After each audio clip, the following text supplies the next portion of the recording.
Hallelujah. Pwede ba natin palakpakan ng malakas sa ating Panginoon Diyos? Yung malakas sa palakpak para sa Diyos! Hallelujah! Ignite! Touch the fire! Purihin natin ang ating Panginoon. Yung malakas sa pagpupuri sa Panginoon! Hallelujah! Yung papuri na nagtatagumpay ka! Yung pagpupuri na kumipit ka sa ating Panginoon! Hallelujah! Kaya salamat no sa bawat isa na narito. Kahit napaka-busy natin, marami tayong pinag-abalahan, pero hindi natin kinalimutan na bumabalik pagdating ng linggo ng gabi. Amen. Salamat, nakabalik yung iba. Yung iba, sumabit yata, no? Yung hindi nakabalik yung iba, kalahati ang bumalik mga kaibigan. Kaya sa lahat ng, sana yung kanina, taga-bukid lahat. Hindi na bumalik yung hindi, ibang taga-bukid yan. Yung 5 taga-bukid, hindi na bumalik. Ha? Ganun. Sige, okay, at least mayroon nandyan pa rin kayo. No? Salamat, no, sa lahat at paalaala bukas. Sana lahat na narito, bukas nawa ay makasama din tayo bukas sa ating youth conference. Kaya, excuse me. Ito kasi yung laptop ko eh. Kaya sa gabing ito, bago po tayo dadako sa pangangaral, manalangin po tayo. Pigit natin ang ating mata, yung ating ulo upang ma-absorb natin anumang pag-aralan natin sa gabing ito. Panginoon, napakabuti mo sa aming buhay. Tunay at totoo kang Panginoon na nakita mo ang laman ng aming puso't isipan. Sapagkat ngayon, Panginoon, kami iyong binigyan ng kagalakan. Eh, narito kami muli nagkakaisa, Panginoon. Isang malaking pagpapala ito, Panginoon. Maraming tao sa kapanhunan ngayon, Panginoon, na wala sa loob ng simbahan. Yung iba nasa loob ng kulungan, yung iba nasa loob ng ospital, yung iba ay nasa kapigatian, kalungkutan, yung iba ay nasusunugan. Marami nangyayari na hindi maganda sa iilan. Pero kami na mga anak mo, narito. Patuloy mong pinagpapala at nagpupuri sa pangalan mo.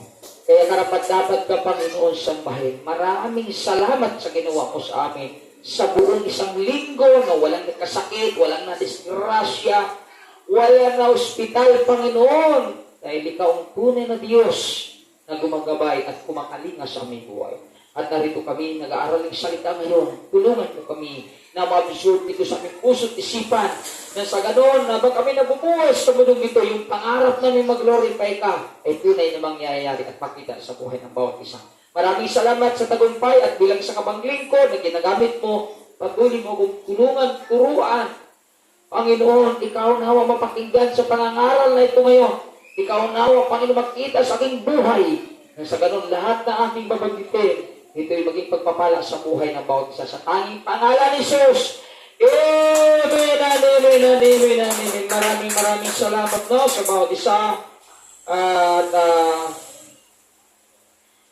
kahit mainit, ay narito tayo. Di ba? Napakainit ngayon. Umulan naman yata kanina, pero grabe init. No? Nainitan ako pag nakita kayo mukha ni Pastor Robing.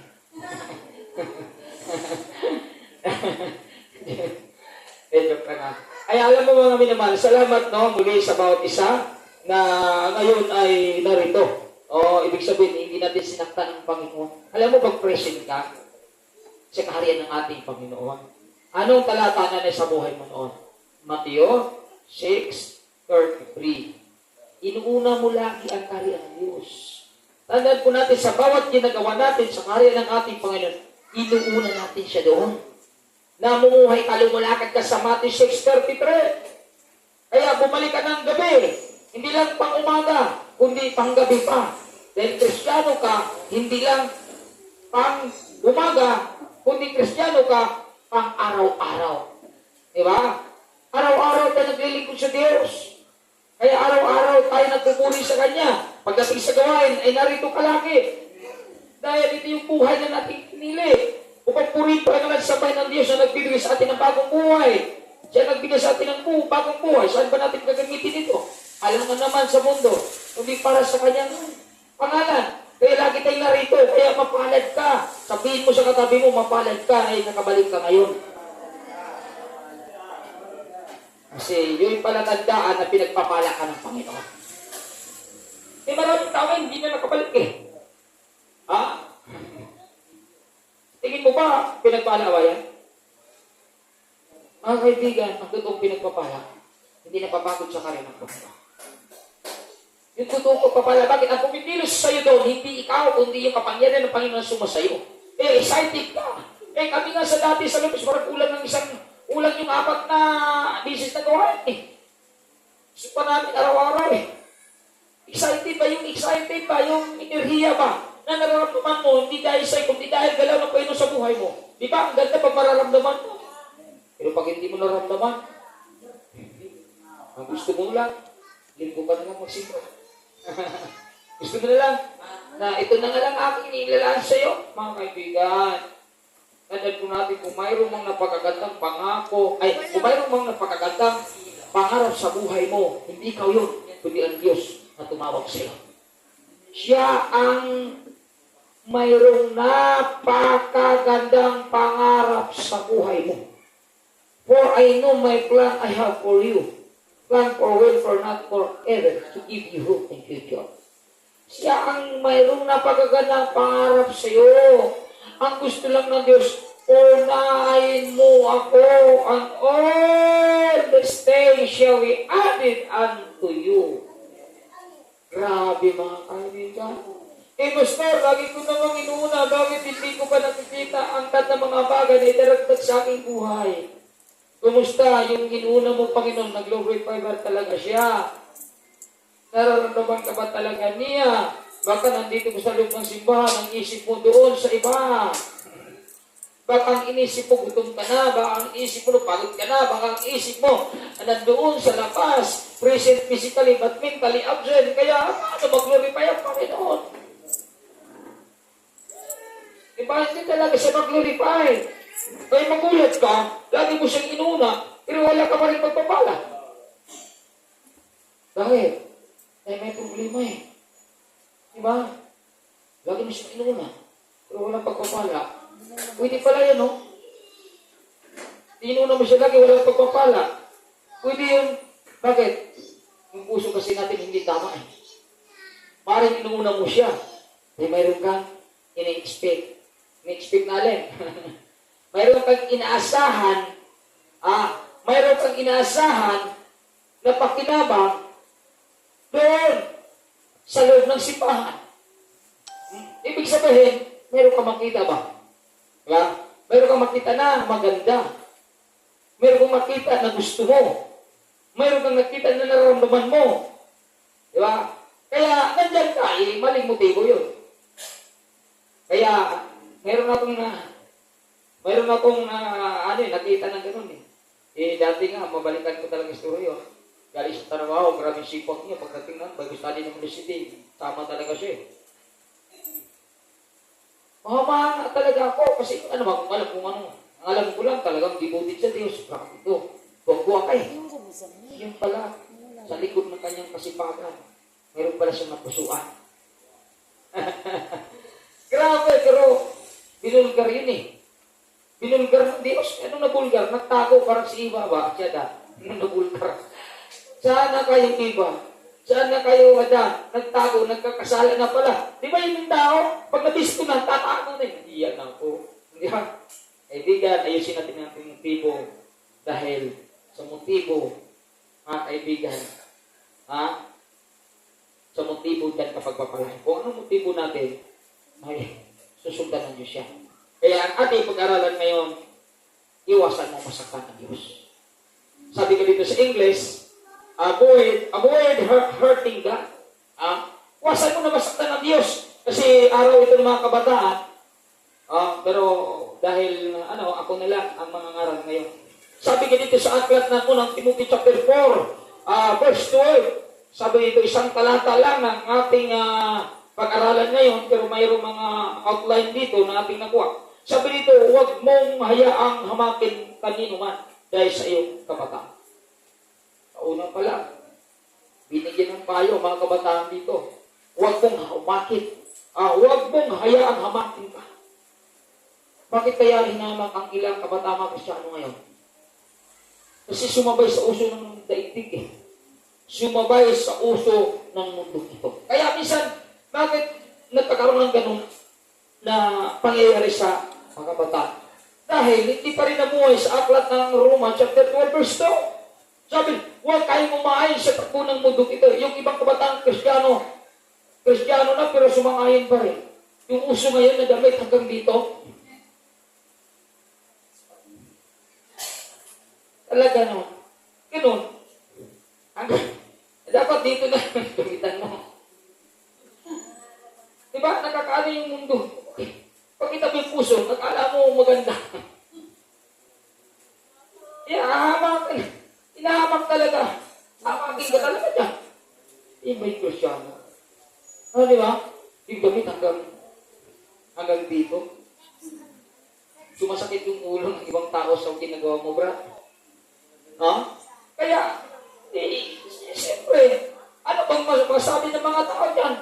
Yan ba Kristiyano? Yan ba born again? Hinahamak natin yung ating pagkatao. Nasasaktan natin ang Panginoon doon. Di ba? Sa halip, anong gagawin natin dapat? Ano dapat gawin natin? Anong itinuturo sa atin? Sa halip, sikapin mo maging halimbawa. Saan? Sa una, sa mga pananampalataya, sa iyong pananalita, sa pag-uugali, sa pag-ibig, pananampalataya, at malinis na pamumuhay. Yun ang itinuturo sa mga kabataan.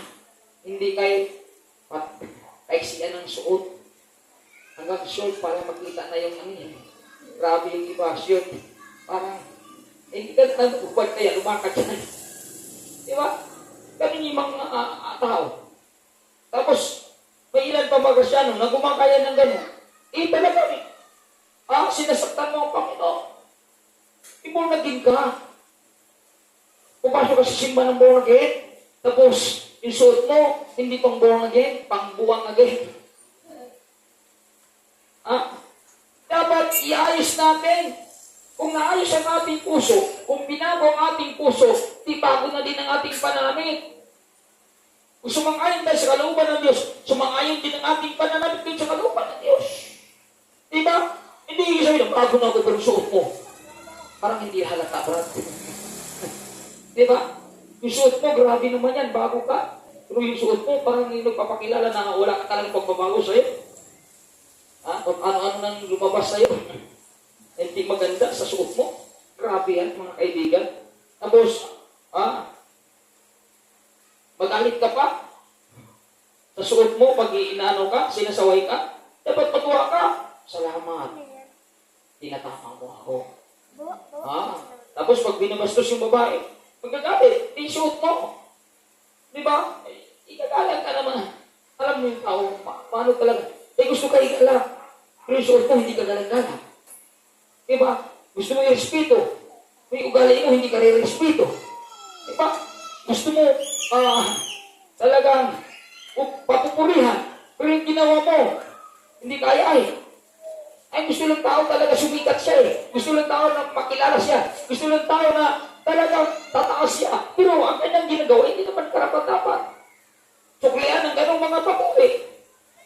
Mga kaibigan, ayusin natin kasi nasasaktan ang Diyos dyan. Avoid hurting God. Iwasan mo. Kaya maging magandang halimbawa ka sa alin. As a youth, we must a good example. Una, sa pananalita. Kailan mo ipapakita ang pananalita mo na magandang halimbawa ka sa panahon na mayroong sumisira sa'yo. Sabi dito, para Timothy chapter 2 verse 25, mahinahon niyang tinutuwid ang mga sumasalungat sa kanya.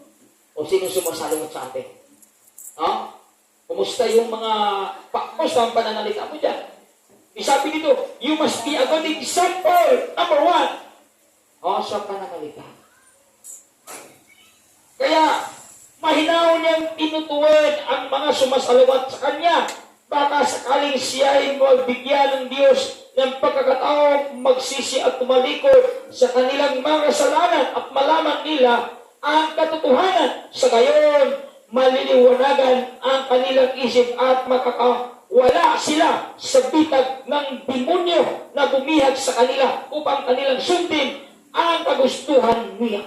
Wow! Sa pamagitan ng magandang pananalita, dun sa mga taong sa'yo naninira, pwede ikilos ang Diyos dun sa tao na magandang salita upang makawala doon sa bitag ng demonyo.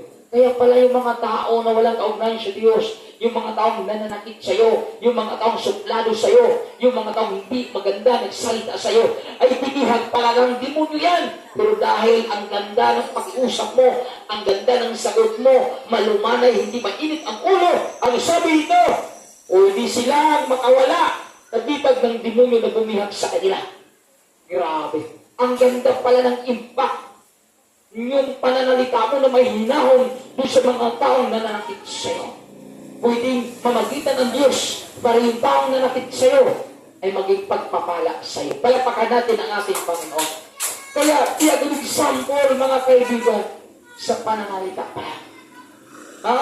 Kasi minsan sa pananalita, parang hindi makikita sa ating buhay ang relasyon natin kay Kristo. Ang Panginoon ang grabe.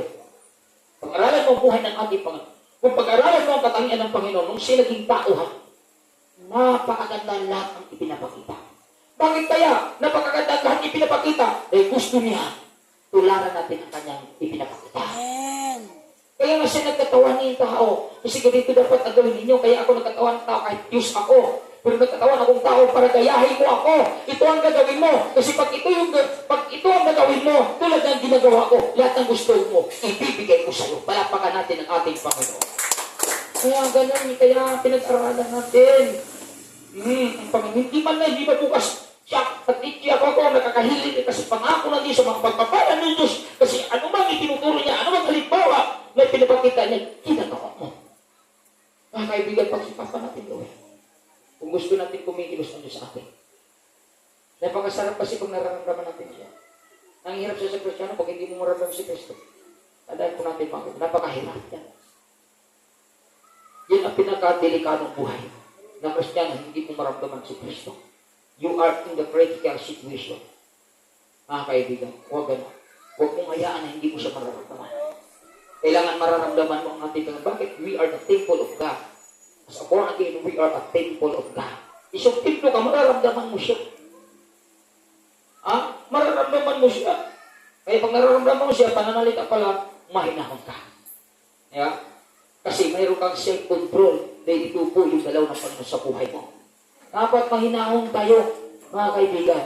Dapat marunong tayo na mag-self-control. Marunong tayo mag-timpe. Marunong tayo mag-control ka mo. Hindi wala tayong control, mga kaibigan. Kaya nasisira yung mga tao na kapalig sa ating buhay. Mas mabago dapat siya. Hindi na nabago. Rinagkitan ang ugali mo. Hindi kaya-kaya kay Kristo. Maging magandang halimbawa tayo. Kaibigan, kumusta tayo sa ating mga magulang? Baka mas matigas pa tayo sa ating mga magulang. Baka mas matapang pa tayo sa mga magulang natin. Mas inutusan ka. Ikaw ang inutusan. Ang utos ng magulang mo, siya ang gumawa. Grabe, inutusan ka. Pero yung inutos ng magulang mo sa'yo, siya ang gumawa. Sa utos niya sa'yo. Dahil baka hindi na natin ginagawa. Dahil mas matapang pa tayo sa mga magulang natin. Mga kaibigan, be a good example. Being healed. Be a good example pagdating sa pananalita. Kinakailangan nasa tama po tayo. Hindi tayo kailanman maging tama sa ating mga magulang, mga kaibigan. Kailangan mahinahon po tayo. Pangalawa, anong magandang halimbawa dapat mayroon tayo? Ito, pag-uugali. Ito po, kinuha ko yung pag-uugali ng ating Panginoon dito. Anong klaseng ugali mayroon ng Panginoon nung siya nagkatawang tao? Mayabang siya? Nagmamataas siya? Nagmamalakas siya? Ambog siya? Ambog sa Bisaya yung mayabang eh. Sinabi niya, Diyos ako, walang pwedeng. Ganun ba? Hindi po. Tingnan natin kung anong halimbawa na kanyang ipinapakita. Sabi dito sa Aklat ng Pilipos, chapter 2, verse 8 hanggang 9. Nung siya nagkataong-tao, nagpakumbaba siya. Wow! At naging masunurin. Hanggang kamatayan, maging ito man ay kamatayan sa cross. At ang resulta, yung pagpapakumbaba at naging masunurin niya, ang resulta, verse 9, ito ang napakagandang resulta sa pagpakumbaba niya. Verse 9, dahil dito, ito na pagkaganda, pagpapala dahil sa ginawa niya. Dahil dito, siya ay lubusang itinataas ng Diyos. At kung siya ay itinataas ng Diyos, ito na, at binigyan ng pangalan higit sa lahat ng pangalan. Susi lang. Nagpapakumbaba at naging masunurin na. Ginawa na niya, itinuturo sa atin. Puntrahin ba natin ito? Wag! Kasi pag puntrahin mo ito, delikado buhay mo. Laging kang masasaktan. Lagi mo masasaktan ka mo ang Panginoon. Huwag mong puntrahin ito, gawin mo ito. Matutuwa ang Diyos sa'yo. At pag natutuwa ang Diyos sa'yo, magulat ka, itataas ka niya. Magulat ka. Someday, you are famous in this world. Bakit? Susi lang ay pagpakumbaba sa magulang mo. Pagpapakumbaba sa leader mo. Pagpakumbaba sa mga tao na nakakataas sa iyo.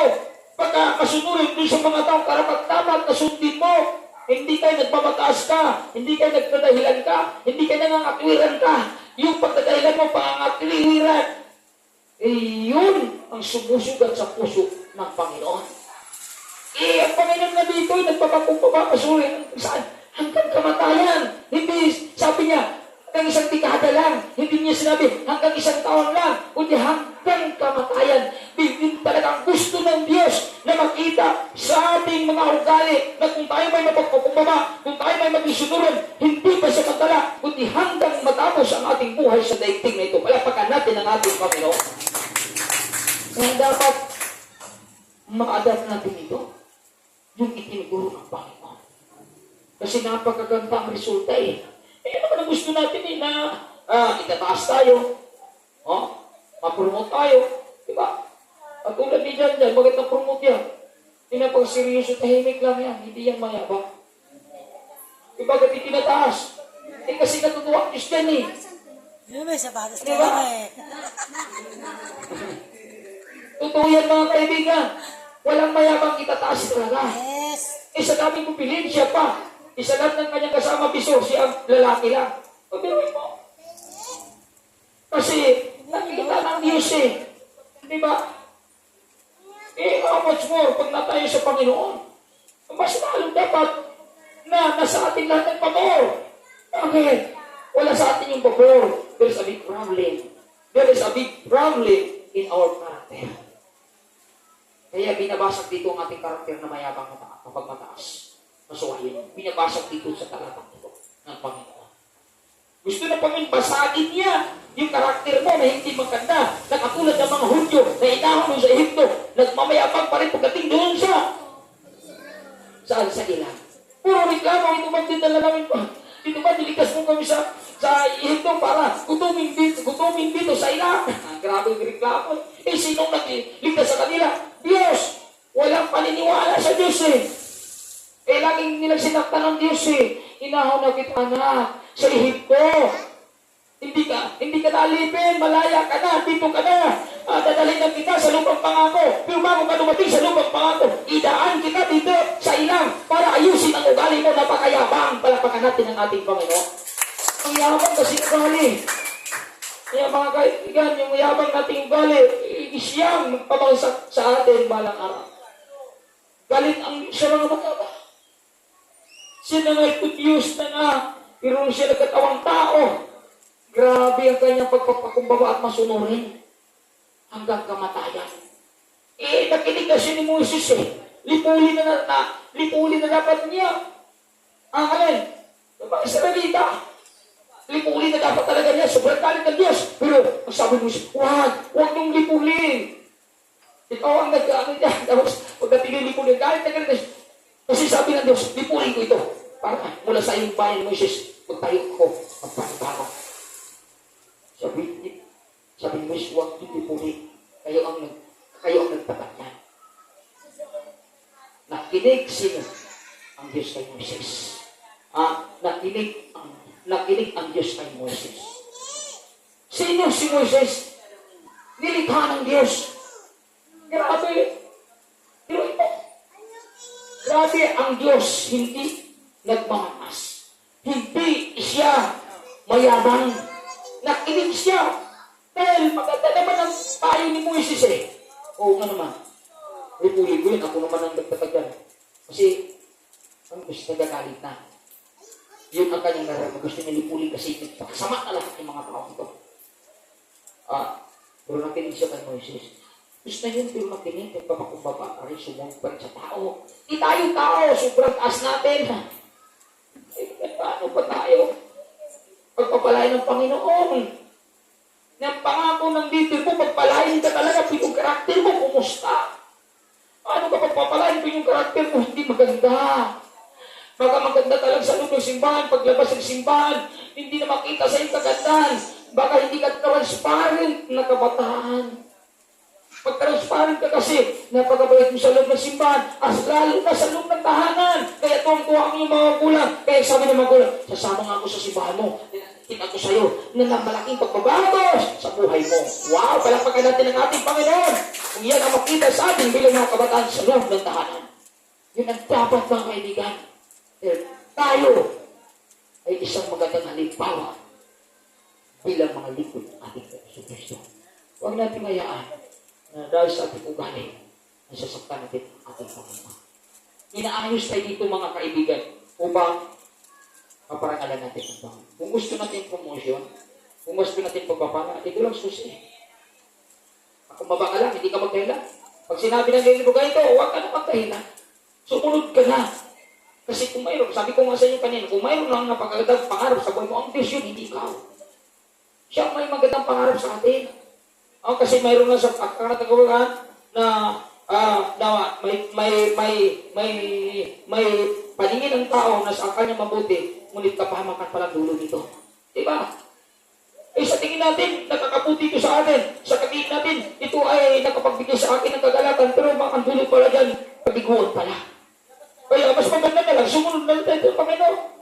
Hindi naman masama kay gagawin ka, pero pag dahon ka kailangan ka sa kanya ng Panginoon, isang tabi mo na. Yung gusto mong gawin, unahin mo pa rin yung salitang pagkamasunurin. Dahil yun ang katangian ng Panginoon na ipinakita niya nung siya po ay umuhay sa daigdig na ito bilang tao. Masunurin siya. Kaya apply natin yung ipinakita niya sa atin. Ang salagang 3 years from now, 5 years from now, haanihin mo yung pangako ng Panginoon. Magulat ka, itinataas ka, magulat ka, hindi kilala ka na. Bakit? Magginagawa niyo sa pagpapahasa. Pag sa mundong ito, pag gusto mo makilala, ano gagawin ng Diyos sa'yo? Siyempre, napakadali lang makilala sa mundong ito eh. Bibigyan ka lang ng Diyos ng milyon, kilala ka na. Diba? Bili ka ng kotse, bili ka ng aeroplano, kilala. Bili ka ng mga bagay sa mundong ito, kilala ka talaga. Pag pumawa ang Diyos ng mga bagay sa buhay mo, mga bagay na mga pagpapala sa iyo, magugulat ka talaga. Pero hindi biro yun. Kasi ang tao may sarili katangian na ayaw talaga sundin yung itinuturo ng Panginoon. Hindi biro yun. Mga kaibigan, bago nga natin makuha yung pabor galing sa Diyos, ilang ang talakang ito buhay na buhay sa iyo. Kasi pag buhay ito, kahit may gusto kang gawin, isinasantabi mo lang yan. Isinasantabi mo talaga yan para gawin mo kung ano ang itinuturo sa'yo, pinuutos sa'yo ng Panginoon. Pabuhay ito sa Matthew 6:33. Di ba? Kasi pag isinabuhay natin yan, itong talatang ito, nakita sa atin yun. Laging unang kaharian ng Diyos. Hindi ka talaga magreklamo kung laging una. Laging masunurin ka talaga, laging mapagpakumbaba ka kasama yan. May connection yan. Itong talatang ito sa Matthew 6:33. Hindi ka pwede magdahilan. Hindi ka pwede mga tuwiran. Bakit? Inuuna mo kaharian ng Diyos. Nasa iyo yung pagkapakumbaba at masunurin. At balang araw, itataas ka ng Panginoon. Bago tayo itaas ng Panginoon, makumply natin ang karakter na itinuturo sa atin. Napaka-importante ito, mga kaibigan. Hindi ka ba nakita ang tao Kita-kita ka ng Panginoon Kristo. Dahil sa Diyos, hayag at lantang, wala kayong katako. Palapagan natin ang ating Panginoon. Pangatlo na katangian na tayo ay maging magandang halimbawa, pag-ibig. Sabi dito, unang chapter 3, mga anak, o mga kabataan, huwag kang magmahal sa pamagitan ng salita lamang.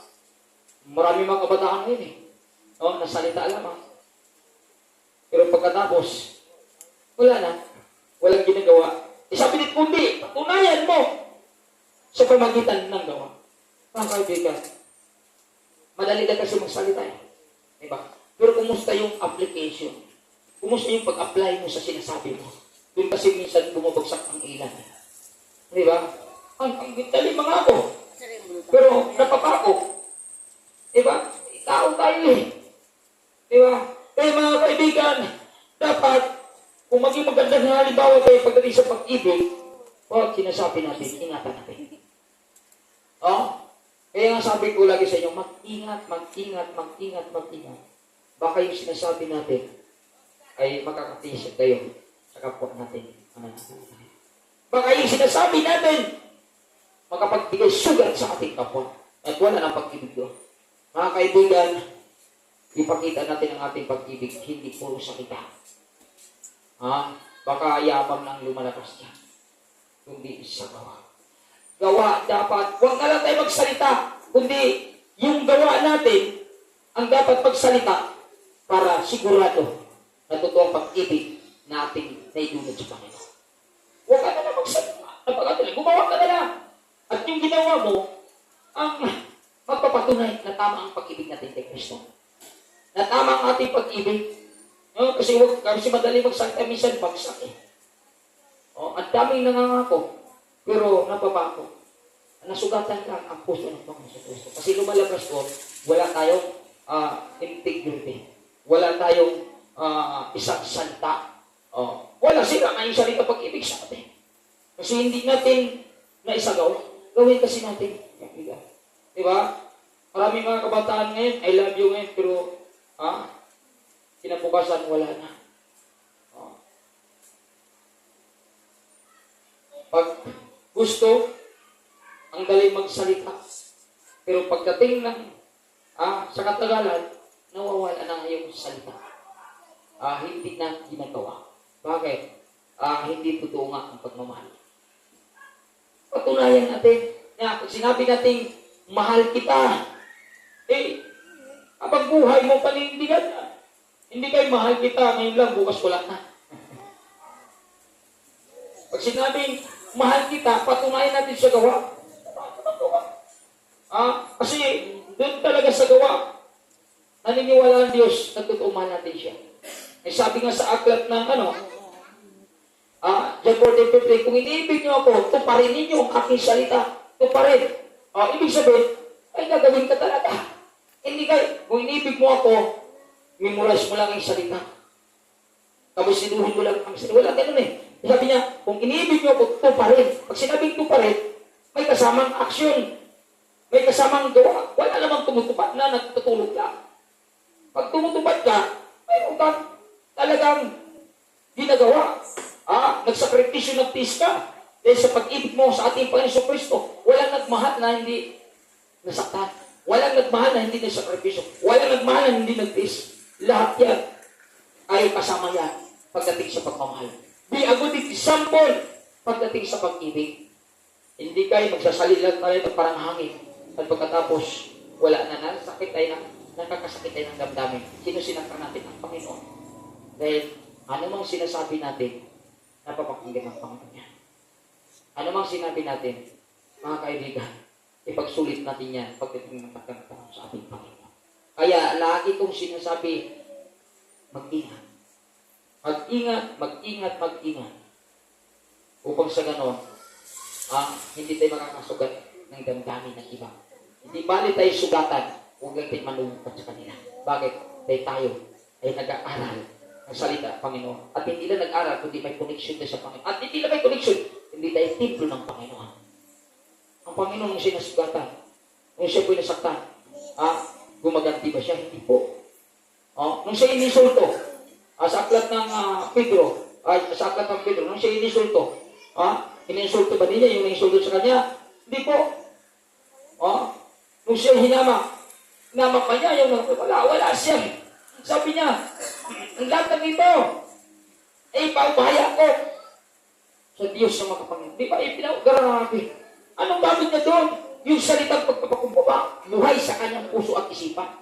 Kaya, no-overcome niya. Mga kaibigan, kailangan makuha natin ito kasi sayang yung pag-aaral natin sa salita ng Diyos. Sayang yung itinuturo natin kung hindi naman pala makita ito sa ating buhay.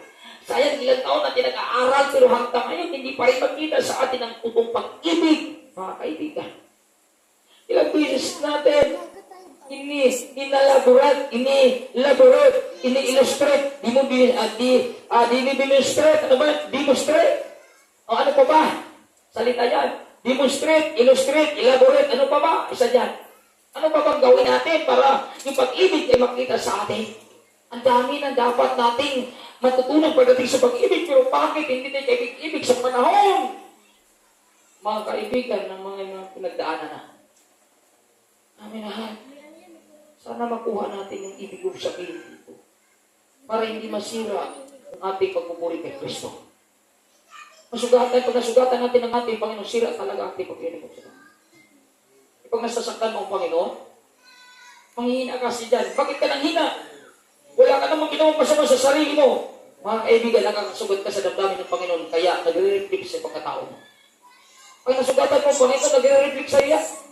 Bakit ako may pinagdaanan? Bakit ako nalungkot? Bakit ako nagtampo? O bakit ako nag-alinlangan na? Baka nasugatan mo ng puso ng ating Panginoon. Kasi puro kasalita, puro kang awa. Pero yung sinasabi mo, hindi mo ginagawa. Wala kang pagmahal sa sinasabi mo. Sino nasugatan dyan? Ang Diyos. Kaya sabi ka sa ating tima, avoid hurting God. Sasaktan mo gusto. Puro ka pangako. Pero naipako lahat ang sinabi mo. Kaibigan, wala na pag-ibig doon. Ipakita natin sa gawa ang tunay natin pag-ibig. Palapakan natin ang ating Panginoon. Yun ang dapat. Paamat, pananampalataya. Diba? Lahat ito ibinigay na ng Panginoon. Yung apat na ito, ibinigay na sa ating natin. Dahil ibinigay dapat makita sa atin ito. Diba? Ibinigay na ito lahat mga kaibigan. May gusto kasi ng Diyos, lilitaw ito sa iyo. Makita, pagkamo ito sa iyo. Sabi ka dito sa akin ng Ephesians chapter 6 verse 16, lagi niyong gawing panangga ang pananampalataya. Di ba sabi niya, lagi ninyong gawing, ano sinabi dito? Ni Pablo, lagi niyong gawing panangga ang pananampalataya. Alam kasi ni Apostol Pablo na ito ay binigyan na ng pananampalataya ni Kristo dahil sa pagkikipag-isa mo sa Kanya. Kaya sabi niya, lagi niyong gawing panangga ang pananampalataya.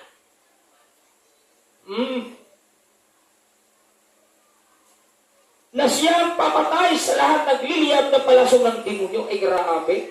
Anong papatay daw sa palasong ng demonyo na nagliliyab ng palasong? Yung pananampalataya mo. May kapangyarihan kasi yan.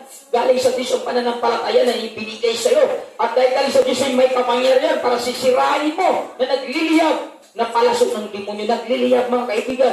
Kung ikaw umuusok lang, puro usok yung bunganga mo.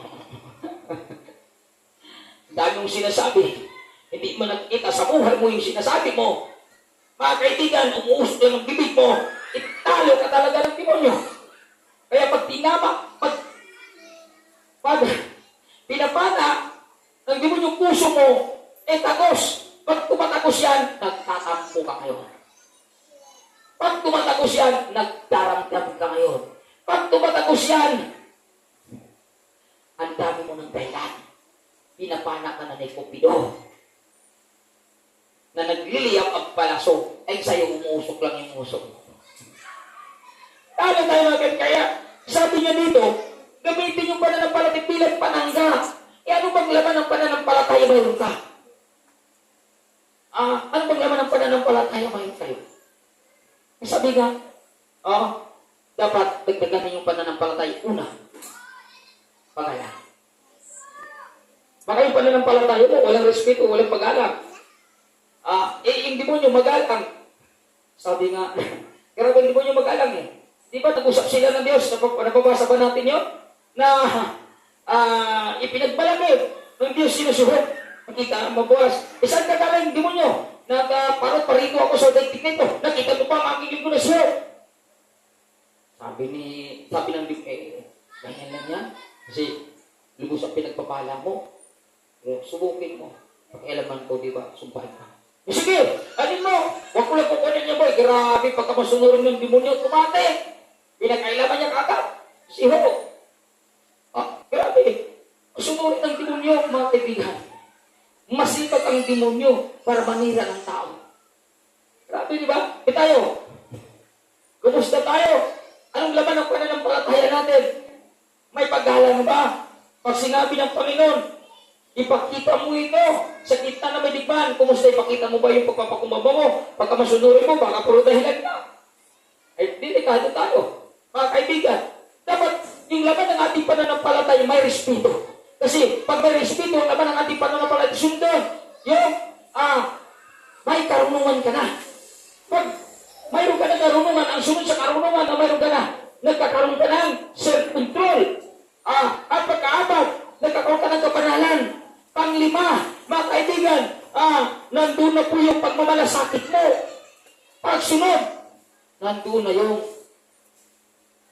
pagmamahal mo. Panguli yung pagmamahal. Dapat, sabi niya nga, ang katangian na ito, ang dapat inyong pagyaman at taglayin. Diba? Idagdagan natin yan sa pananampalataya natin. Maraming tao ngayon, maraming Kristiyano ngayon, yung may pananampalataya, pero walang pag-alam. May pananampalataya, pero walang pagsunod. May pananampalataya, pero walang pag-ibig. May pananampalataya, pero walang pagmamalasakit. Ang grabe yan, doon tayo bumabagsak. Pag naglilihap ang palasong ng demonyo na tumama sa atin, tapos yan sa ating puso isipan, kaya magtatampo ka ngayon, magtutuda kayo, mapagod ka ngayon. Bakit? Pananampalataya mo pala, walang laman. Eh, pag walang laman talaga ang ating pananampalataya, maghina ka talaga. Kaya magkaibigan, lagyan natin ng laman. Sa Aklat ng Pedro, mga minamahal, basahin po natin. Itinuturo sa atin niya. Huwag lang puro pananampalataya. Kailangan may laman dyan. Mga minamahal, na sa ganun hindi tayo masisira sa paglilingkod sa Panginoon kasi ang demonyo ang kanyang palasok na liliyab. Eh ano kumusta pa na napalataya natin? May liyab ba? Baka usok eh. Delikado pag usok lang yan eh. Dami mong alam talata, hindi mo mang ginagawa, usok yun, tawag mo. Pag ang dami mong alam na talata, hindi mo ginagawa, usok lang yun. Umuusok lang bibig mo. Walang kwenta yan. Ang galing mo, Matthew 6:33, memorize mo. Nagawa mo ba? Malakay chapter 3, verse 10 hanggang 11. Grabe, memorize mo. Na-comply mo ba? Hebrew chapter 13, verse 16. Grabe, pag tumulong ka, grabe pag may memorize mo, pag tumulong ka ba? Inong-please pa nga lang. Katakot-takot ng yaya sa inong pastoro. Kaibigan. Hallelujah. Kailangan. Bawat talata na memorize mo, siguraduhin mo nagawa mo yan. Kasi pag hindi mo nagawa yan, sisirain ka ng demonyo dyan. Yabang mo ha. Yabang mo, mangaral ka. Hindi mo alam na alam ko na hindi mo ginagawa ang talata na yan. Sigurado ka ngayon. Kaya maraming Kristiyano bakit na surprise? Nanghina, nagtampo, nagdamdam. Din ang kanyang bukang bibig, salita ng Diyos na hindi niya nagawa. Laglag ka naman, mga kaibigan. Laglag ka naman, yung palaso ng demonyo, nagliliyat. Kaibigan, unawain natin yung ating mga Kristiyano. Wala kayo bang pangarap? Kundi magtagumpay lang tayo. Kasi sabi nga, Matthew 24, verse 13, ang manatiling tapat hanggang wakas na magliligtas. May kalaban talaga tayo. May sulat pa ng talata niya. Kung wala kang kalaban, hindi may sulat yan. Dahil may kalaban tayo, pinaalalahanan tayo ang manatiling tapat hanggang wakas. Bakit? May demonyo. Gusto niya yung katapatan mo, sirain niya. Palasok niya, nagliliyap. Kumusta tayo? Kumusta pananampalataya natin? Mga kaibigan, kailangan may laman ng pananampalataya natin. Sapagkat pag nawawala yan, delikado ka na. Kaya ito yung palaala sa atin ng mga apostol. Hebrew chapter 10 verse 35. Kaya huwag kayong mawawala ng pananampalataya, Kristiyano. Sapagkat takila ang naghintay ng gantimpala para sa iyo. Grabe, naalalahanan tayo. Huwag mawawala ang ating pananampalataya. Sapagkat takila para gantimpala nag-iitay sa atin. Hindi ngayon kung mawala yan, sinira ng demonyo, naglilip ang kanyang palaso, delikado tayo. Kasi pag nawala ang ating pananampalataya, kahit sino-sino nang tinuturo natin. Ikaw kasi, kaya ako wala dyan. Si Pastor kasi, ang daming mga kaibigan, ang daming mo lang sinasabi na hindi maganda. At yung mga sinasabi mo na hindi maganda, yung papatunay na pananampalataya mo ay nanakaw na ng demonyo. Kaya napalitan na ng hindi maganda ang sinasabi mo. Dati-dati, grabe pa ka. Sumunod, ang dami mo. Grabe, ang ganda mo papapakumbaba. May respeto, may kalang ka, may runungan ka, pero nung naaga ng demonyo ang pananampalataya mo, nabaliktad ang pangyayari, naging kalaban mo na ang dito mo. Delikado tayo. Kasi nagliliyab ang kanyang palaso eh. Kaya dapat ang ating pananampalataya may laman para hindi tatalam ang palaso ng demonyo. Huwag natin mailitin ang Diyos. May kapangyarihan siya. Kaya nga siya nagpipaglaban sa Diyos eh. Kung wala pa sa kapangyarihan, lalaban mo sa Diyos yan, may kapangyarihan siya. Kaya nga nung si Moises, nung hinagis si Moises ang tanggol, ano nangyari? Nagiging ahas. Sabi niya, parang kaya ko din yan. Nabis din niya. Di ba may lumabas din yung ahas? Di ba? May kapangyarihan siya kaibigan. Kaya hindi siya basta-basta naniniwala sa Diyos. Kasi mayroon din siya kakayanan. Pero hindi niya kaya talunin ang ating Diyos. Kaya ibinagsak siya sa mundong ito. Ang demonyo, the fallen angel, nandito sa mundong ito, ang demonyo. Saan siya gumaganti? Doon sa mga taong walang Kristo. Pumapasok sa buhay ng tao yan, ang espiritu ng demonyo. Kasi dalawa lang po ang espiritu na tunay at totoo, espiritu ng demonyo at espiritu ng ating Panginoon Kristo. Anong espiritu na mayroon tayo? Yan ang tatanungin natin sa ating sarili. Alam ko, ang espiritu na mayroon tayo galing kay Kristo. Kaya ang pananampalataya natin, never na maagaw ng demonyo. Never mawawala, kaibigan. Sapagkat ang sabi ng Diyos, binibigyan na kita ng bagong buhay. Hindi ka maaagaw, hindi ka mapapahamak, at hindi ka maagaw minuman mula sa akin. Wala na magpapahamak. Kaya kailangan, anumang advice ng Panginoon, anumang, ang dami naman niyang instruction, ang dami niyang paalaala sa atin. Gawin na po natin, mga kaibigan, dahil pag hindi natin gawin ang kanyang instruction sa atin, hindi natin gawin ang itinuturo niya sa atin, delikado baka masira ang pananampalataya natin. At pag nasira kaya, sira na ang ating paglilingkod kay Kristo. Mga kaibigan, sino may problema? Hindi ang Panginoon. Hindi ang salita ng Panginoon. Tayo. Dahil minsan, ipinairal natin ang ating pagkatao. Huwag natin ipairal natin ang pagkatao. Talo talaga tayo. Ipairal natin ang salita ng Diyos ay tinuturo sa atin para magtagumpay tayo, mga kaibigan. Kaya, be a good example and pray. Maging magandang example tayo sa pagkakang pananampalataya upang hindi ito masira ng kaaway. Salamat sa bawat isa. 4 na bagay na ating pinag-aralan ngayon. Avoid hurting God. Una, pagsasalita, dapat maganda ang ating mga sinasabi. Pangalawa, pag-ibig, dapat makita sa atin. Itong pag-ibig na ito. Upang tayo ay kaibig-ibig sa mga tao na kapaligid sa ating buhay. Upang sabihin, upang marami nagmamahal sa atin. Pangatlo, pag-uugali. Karakter natin. Ano bang katangian mayroon tayo? Hindi tayo maging transparent dapat tayo ang kaibigan. Kung napakabait natin kay Pastor, pagdating sa bahay, dapat mabait tayo. Kasi mayroon nangyayari dito eh. Yung naalis dito, sakit sa akin yung mga kaibigan. Hanggang ngayon, buhay pa sa akin eh. Parang, ang lalim na hininga ko, pag maisip ko yun, Pastor, wala na akong nabago sa mga anak na yun. Lalong malala, kaya alisin na namin yun dyan. Lipat na lang kayo. Okay. Pagsasalita niya, parang walang buto yung dila. Wala naman talagang buto. Hindi niya alam yung sinasabi niya eh. Hindi niya alam na nakasakit na pala siya. Sabi ko, sayang pala yung kanilang pagsisikaw niya sa kalsada. Sayang pala yung pangalan sa pulpito. Wala parang pagbabago yun. Simple naman. Sabi niya, hindi, wala na bago niya, kaya alisin na namin. Wala ko kayo. Wala naman. Dahil sino ba ako para pigilin kayo? May kalayaan ng bawat isa. Sa inyo, kung babago sila sa iba, okay, go.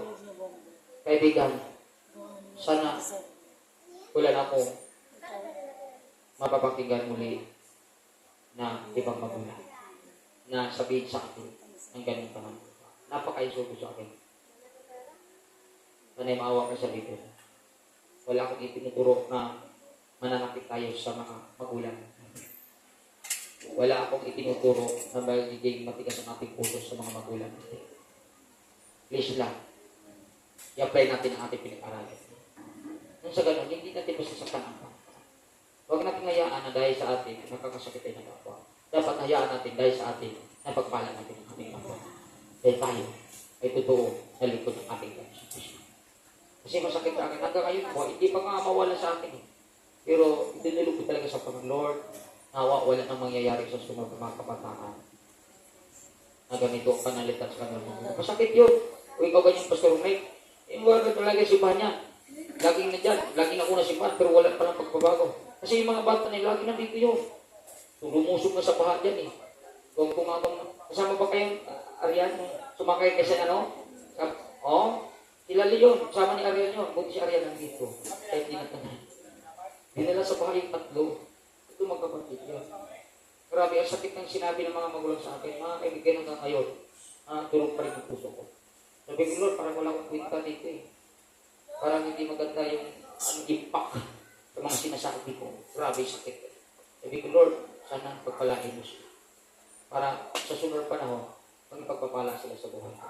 Hindi na sila mananakit ng damdamin. Hindi, alam mo, madali magmensahe, magawa ko sa'yo, hindi po madali yan. Iniiyak natin sa Panginoon niya. Kaya kanina, pag-uwi ko kasi hindi pa talaga nakagawa ng mensahe dahil ito, tumakas. Hindi nagluto ng lugaw. Ako nagluto ng lugaw, ako nag-ayun nagluto ng lugaw, hindi ko nagawa mensahe. Kaya pagdating ng pag-uwi, saka ako nagbinumensahe, Lord, tulungan mo ako. Panginoon, anong mensahe? Ito yung dinala ko ng Panginoon dito dahil naisip na nagturo araw ng kabataan. Ay dito, pinagsabi. Isang talata na nakakuha tayo ng 4. Ito, pinag-aralan. Ibinigay sa akin. Kaya natapos ko, 30 minutes lang. Sabi ko, Lord, napakabuti. Hindi mayroong mag-ano ng mensahe. Kasi kung wala kang ng Diyos dito, masisira ang ulo mo. Ilang araw gawain natin dito? 4 na beses. Ano ba ang tema? Lord, talaga iniyak. Ito ba alam, iniyak kami sa Panginoon nito. Kasi kami ginamit para magpapakain sa iyo. Pakain ng salita ng Diyos bilang kalakasan ng spiritual buhay ninyo. Kaya dito pagkain ng physical eh. Kung pagkain ba lang physical, dadahan ko ng lugaw. Ipagkain dito sa kaluluwa spiritual eh. Kaya kailangan mong may mali ko eh. Para magkakaroon din ng impact sa inyo eh. Pero ang ibang impact eh. Masama ang impact sa iba. Dito sa magulang eh. Yan ba ang tinuturo ng pastor? Grabe, parang halos ganun din na sa akin eh. Pastor, ano bang itinuturo mo sa anak ko? Talaga, wala naman ko itinuturo na masama. Pero pagdating doon sa magulang, ang sama, dahil ang tamad daw. Grabe, lahat ng sinasabi ng hindi maganda sa mga sinasabi sa akin lahat. Tamad mga, agad punta simbahan, hihigaan, hindi ba na liquid, aga-aga doon. Sa inyo, dito. Sabi ko, anong alam ko yan? Tinuba ko dyan. Tahanan mo yan, ikaw dapat magturo. Ang akin, ituro salita ng Panginoon. Ikaw, gusto pasukin pa rin pamilya niyo pagdating dyan. Grabe naman magulang yun. Utak. Involve pa ko doon sa nila. Kaibigan, dapat mga kabataan, huwag yung iyaan na balang araw, mayroon na naman kumapakinggan ng magulang na ito masasabihin. Malalaman ko talaga dyan, bakit sinusundo ko kayo eh. Siyempre, pag mga magulang, sa akin, kilala ko ng mga magulang ninyo eh. Kilala ko ng magulang nito. Maganda magulang nito. Grabe, itinutulak sila namin. Kanina ginis, uy, gising ka na dito sa gusto. Tulog pa ako, sayaan mo na ang parat. Anong umaga, singin ko yan. Ayan mo lang yun. Okay lang yan. Willing na willing ka niya magulang. Sana walang mapakinggan. Ito din, willing na willing magulang dito. Sarap na ganun mga magulang, di ba? Supportive sila. Sana walang mapakinggan. Ang gusto ko mapakinggan, ng mga mapapurihan ng Panginoon. Mag-glorify ang Panginoon ba? Yun ang gusto ko eh. Kasi pag mayroon akong mapakinggan na hindi maganda, malulungkot ang Panginoon doon. Ayaw ko, alam mo sa buhay ko, ayaw ko talaga na makapagbigay ng kalungkutan sa Panginoon.